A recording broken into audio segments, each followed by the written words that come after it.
फिलहाल सारे के सारे जवाब मुझसे ही चाहिए आप लोगों को ना। मैं ये समझता हूं पिछली डिबेट में फंसने की बजाय अगर हम एक्चुअली यहां से आगे कैसे बढ़ें उस पर ज़्यादा बढ़िया रहेगा। जैसे एक सवाल आया है 1947 और 1951 के बीच किन लोगों की सरकार रही? भाई 1951 तक किसकी सरकार रही? 1947 में जिसकी सरकार थी, 1946 में जिसकी सरकार थी, 1935 में जिसकी सरकार थी, उन्हीं की सरकार रही और आज भी उन्हीं की सरकार है, उन्हीं की है। अगर भारत आज़ाद हुआ है तो भारत किससे आज़ाद हुआ है और किस तरह से हुआ है वो समझौते की कॉपी देश के दुनिया के सामने रखने में भारत सरकार को क्या आपत्ति है?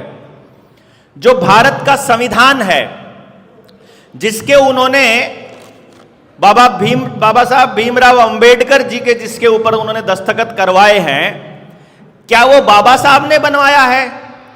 बाबा साहब को मानने वाले लोग मेरे से गुस्सा हो जाएंगे मैं कुछ ऐसा बोलूंगा, लेकिन बाबा साहब को मानने वाले लोगों को इस बात पे जाना चाहिए कि भारत के संविधान को इस तरफ रखें और गवर्नमेंट ऑफ इंडिया एक्ट 1935 को इधर रखें और चेक करें कि उन दोनों में कितना फर्क है। तो आपको पता चलेगा जो गवर्नमेंट ऑफ इंडिया एक्ट 1935 जो पार्लियामेंट ऑफ इंग्लैंड से पास होकर के आया था उसी को बाद में नाम संविधान दिया गया।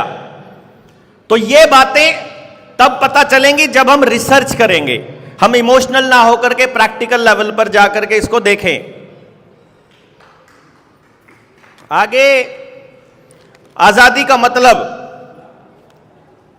देखो, बड़ा गहन पॉइंट है आजादी का मतलब, क्योंकि हम शायद कुछ भी करने को और कुछ भी बोलने को आजादी बोलते होंगे, बट मैं आजादी का मतलब ये मानता हूं कि प्रकृति के नियमों को पालन करने के लिए और उन नियमों पर चलते हुए किसी दूसरे की व्यवस्था को बिगाड़े बिना मैं अपनी व्यवस्था जो भी खड़ी करना चाहूं उसके लिए मैं स्वतंत्र हूं, ये मेरे लिए आजादी है। प्रकृति के नियमों का मतलब सृष्टि में किसी का भी नुकसान किए बिना यदि मैं अपना काम अपनी मर्जी से कुछ भी करना चाहता हूं तो वो मुझे करने की आजादी हो तो वो आजादी है। अगर किसी को भी मैं नुकसान करता हूं तो वहां पर फिर मैं इसका मतलब किसी और की आजादी का हनन कर रहा हूं। अगर मैं किसी और की आजादी का हनन करूंगा तो कल को कोई और फिर मेरी आजादी का हनन करेगा। आज के नौजवान युवा बेरोजगारी के लिए जूझते हैं, उनके लिए क्या संदेश है? नौजवान बेरोजगारी के लिए जूझ रहे हैं, ये एक कॉन्सेप्ट हमारे दिमाग में डाला गया है क्योंकि हमारे यहाँ रोजगार का मतलब नौकरी नहीं हुआ करता था। हमारी व्यवस्था में रोजगार का मतलब नौकरी नहीं है, बल्कि हमारे पुरखों ने तो हमको ये कहा था कि नौकरी सबसे नीच काम है। और पिछले 3 सालों में आपके आसपास के नौकर ने, वो नौकर आपका पुलिस का अधिकारी हो सकता है, एसडीएम हो सकता है, डीसी हो सकता है, स्कूल का मास्टर हो सकता है, अस्पताल का डॉक्टर हो सकता है, नर्स हो सकती है, आंगनबाड़ी वर्कर हो सकती है, रोडवेज का कर्मचारी हो सकता है या कोई और व्यक्ति हो सकता है। उस सरकारी कर्मचारी ने पिछले 3 सालों में जब आपके संवैधानिक अधिकार, आपके लोकतांत्रिक अधिकारों का हनन किया और जब आपने सवाल उठाया कि तुम ये गलत कर रहे हो, तो नौकर ने ये बताया कि मैं इतना नीच हूं कि मुझे मालूम है कि मैं गलत कर रहा हूं, फिर भी मुझे तो नौकरी करनी है भाई, हमें तो आदेश मिला है भाई, जो ऊपर से आदेश होगा हमको मानना पड़ेगा। नौकर की इतनी औकात होती है। तो नौकर बनाने के लिए, लोगों को सोचने के लिए मजबूर करने में मीडिया का, नेताओं का, इस पूरे तंत्र का बहुत बड़ा योगदान रहा है। तो उनको इस तरफ सोचने के लिए मजबूर किया गया कि जहां नौकरी को ही रोजगार बोला गया, जो कि स्टेटमेंट गलत है। रोजगार का मतलब है कि आप कोई काम कर रहे हो और उस काम से समाज के किसी हिस्से का, किसी व्यक्ति का लाभ होता है। आप अपनी ऊर्जा से किसी को लाभ दीजिए, वो अपनी ऊर्जा से आपको लाभ देगा।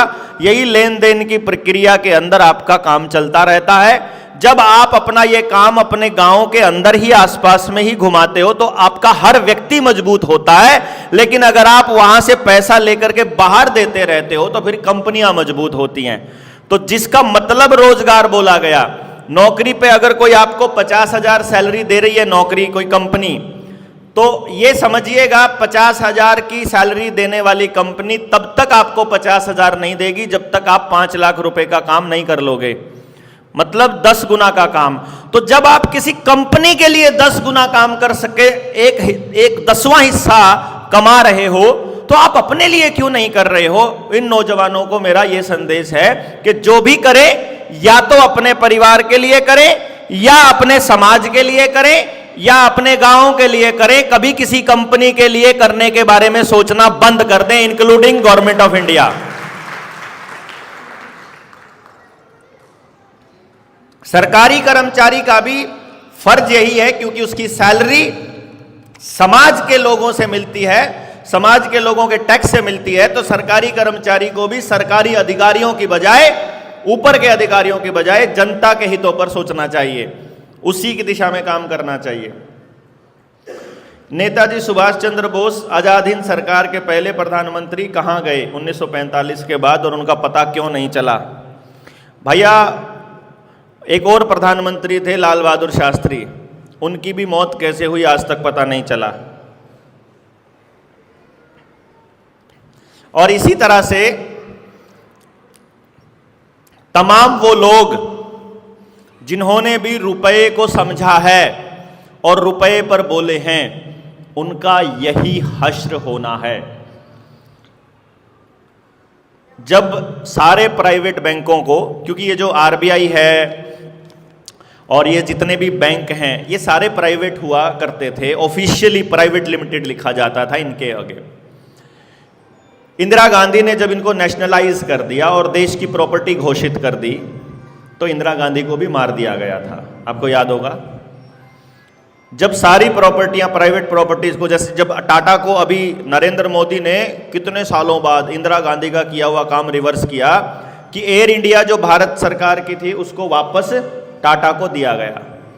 वो टाटा की थी पहले, टाटा से उसको देश की प्रॉपर्टी बनाया कि यार तुम सारा प्रॉफिट, सारी जमीनें तुमने ले रखी हैं, एयरपोर्ट वो सरकार के पैसे पर है, जमीन लोगों के पैसे पर है, एयरक्राफ्ट में जो लोन मिला हुआ है वो जनता का पैसा का है, तुमको जितना और पैसा मिला हुआ है वो जनता का पैसा है। तुम कह रहे हो हमसे फायदा कुछ नहीं होता, हम तो लॉस में हैं। जब तुमको लॉस ही लॉस चल रहा है तो तुम्हारा लॉस बचाने के लिए भारत सरकार को दे दो, भारत सरकार लॉस अपने आप सहन कर लेगी, कम से कम देश के लोग तो घूमेंगे, प्रॉफिट रेवेन्यू सरकार को तो आएगा।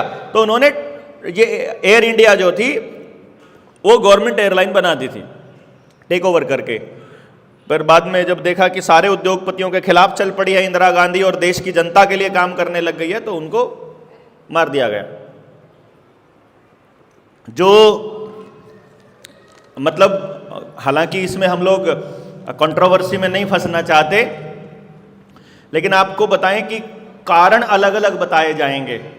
हम लोगों के सामने ये पेश किया गया कि ये काम सिखों ने करवाया था, इंदिरा गांधी से बदला लेना था कि वो ऑपरेशन ब्लू स्टार किया था उन्होंने। सिखों में रोष था, सिखों ने बदला लिया था या नहीं लिया था, या उनके उस भावना का इस्तेमाल किया गया। मतलब ये बड़ा कमाल का कंट्रोवर्सी है। अगर इसके ऊपर बैठकर चर्चा करो तो पूरा दिन डिबेट चल सकती है। उस दौर के लोग वहां पर बैठकर बात बता सकते हैं इन्फॉर्मेशंस को किस तरह मिस इन्फॉर्मेशन बनाया जाता है, कैसे आपके बीच गलत बात डाली जाती है, कैसे आप उसके ऊपर लड़के अपने ही बीच के लोगों के साथ बहस करने लग जाओ।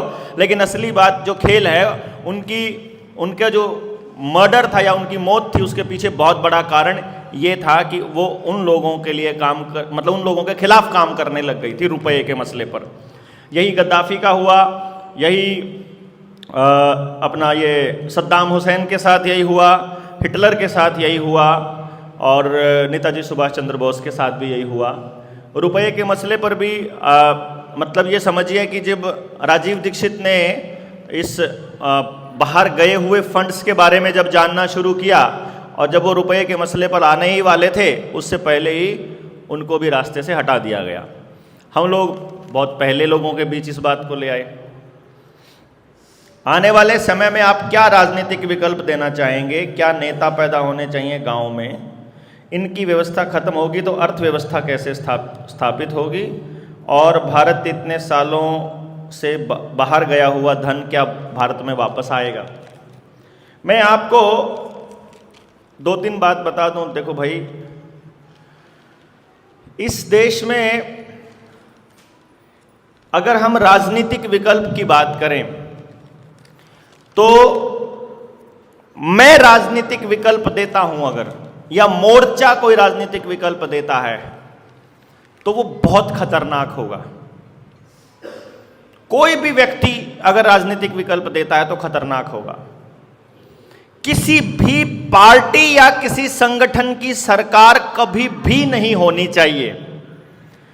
हमारा मानना यह है कि व्यवस्था ऐसी होनी चाहिए कि सरकार किसी भी पार्टी की हो, विधायक कोई भी हो, सांसद भाई बाहर जाके कर लो, बात करनी है तो यार यहां बैठे और बात कर रहे हो, या तो यहां बैठे तो यहीं बैठो बस। आपको जरूरी काम है आप बाहर जाके कर लीजिए बात, कोई जरूरी थोड़ी ना यहां बैठना, कोई कंपल्शन थोड़ी है, बांध के थोड़ी रखा हुआ है किसी ने। इंटरेस्ट नहीं है या आपके काम की बात नहीं है तो, या फिर आपके जरूरी बहुत ज्यादा काम है तो बाहर बैठिए, कोई दिक्कत नहीं।